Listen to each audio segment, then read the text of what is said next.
Kalipas ngayong isang oras na pangunguha namin ay umahon muna kami sa dagat. Mga boss, papunta po ako ngayon sa may Karayat. So doon na lang po kami mangunguha ng mga isda.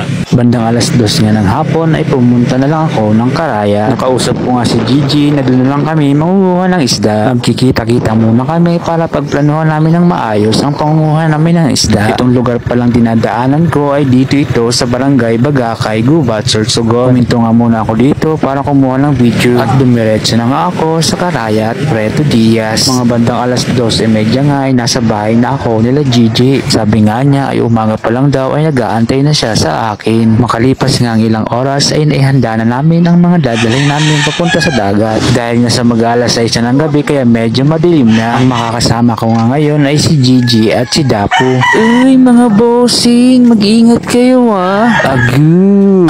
Kanya kami mga bitbit sa paglalakad namin. At sa wakas nga ay nakarating na kami dito sa daungan ng mga bangka. Nanghiram nga lang kami dito ng bangka ang pagsasakyan namin. Bali nagdala nga lang kami ng gagamitin namin pangsagwan. Maya-maya nga lang ay umalis na din kami. Si Gigi nga ang taga-sagwan. Pareho kaya kami ni Dapo na hindi marunong magsagwan. Gumamit nga lang dito si Dapo ng mahabang tungkol para maitulak ang bangkang sinasakyan namin. Pasado alas 6 na nga ng gabi kaya medyo madilim na rin ang paligid. At nung nakausad na nga yung bangkang sinasakyan namin ay naupo na rin si Dapo. At si Gigi na nga lang ang nagsasagwan. Medyo mabagal nga lang yung takbo namin. Kaya naunahan kami ng tatlong naiwan namin kanina. Nagtatawanan nga yung tatlo kasi binibiro si Dapo. Mga bossing, first time ko pala ngayon. Nagabi kami mangunguha ng isda. Nasanay kasi ako na sa umaga lang nakakasama. Bali 4 nga na headlight ang dala namin. May 2 pirasong headlight nga ako nadala. Sinamahan pa nga ako ni Gigi na kunin sa bahay kanina. Yung isang headlight naman ay hiniram namin kay Yan. At yung isa pa ay dala naman ni Dapo. Yung malaking bag palang dala ko ay doon naman nakalagay ang mga kagamitan namin sa pagluluto. May dala nga akong butane, kawali at maliit na kaldero. Merong kutsara at plato. At may dala rin kaming tubig. At nagdala rin ako ng konting bigas. Bali doon na rin kasi kami kakain. Hindi na kami nagdala ng ulam. Kasi nga ang makukuha namin ay yun na lang yung uulamin namin. Dahil nga sa taob pa yung dagat, isipan namin na tumambay na muna dito sa kubo. Bali dito na kami mag-aantay ng hubas. Pagtingin nga namin sa orasan ay mag-aalas 7 pa lang. Sabi nga ng tatay ni Gigi ay alas 9 pa raw ang hubas. Kaya halos 2 oras pa yung aantayin namin. Maya-maya nga lang ay dumating na yung may-ari ng kubo. Nangunguha rin kasi siya ng isda. May sarili kasi siyang bunuan dito. Makalipas nga ang halos mahigit 1 oras na pabaragahan,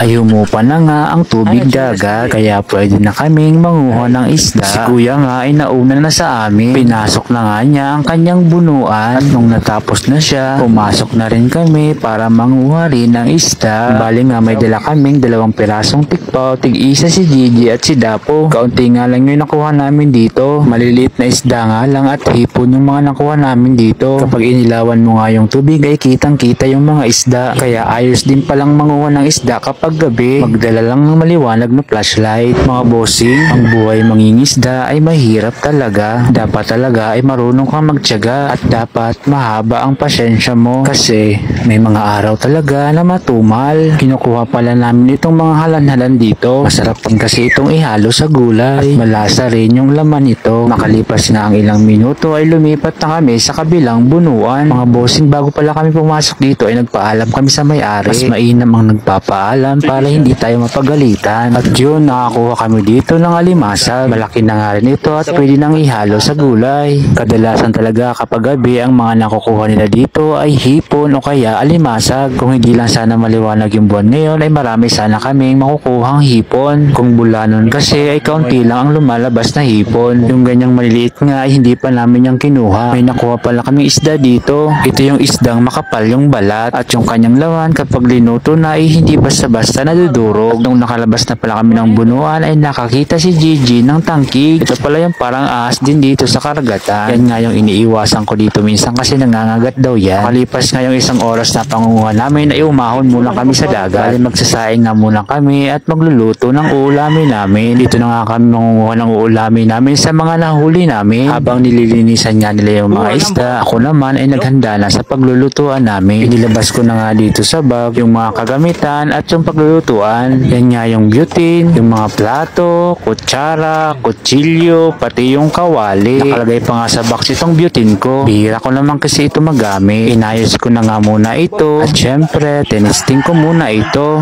Baka kasi hindi gumana. At yun, okay pa naman pala. Kaya ihahanda ko na ang sasaingin ko. Hinugasan ko na nga itong bigas. At isinalang ko na ito. Sa pagsasaing ko nga nito, medyo natagalan niya kami kasi mahina lang yung apoy. At nung maluto na yung kanin, ay sinunod na namin itong uulamin namin. Yung niluto nga lang namin ay yung hipon at saka isda. At nung maluto na nga, syempre, kainan na. Kanya-kanya na nga kaming kuha ng kakainin namin. Tara na mga bossing, sabayan nyo na kaming kumain dito. Sa mga followers ko pala, paki-comment naman sa baba kung taga saan kayo para alam ko rin kung saan nakakarating itong mga video ko. Pa-support naman po kung pwede, pa-share din. Hindi na nga pala ako nakapag-video. Nung nanguha ulit kami ng mga isda, lobat din kasi itong cellphone ko. Itong video nakikita nyo pala ay pauwi na po kami. Mag-aalas 2 na nga ng madaling araw kami nakauwi. Paano yan mga bossing, sa susunod uli. Maraming salamat po sa panunood. Ingat po kayo. God bless.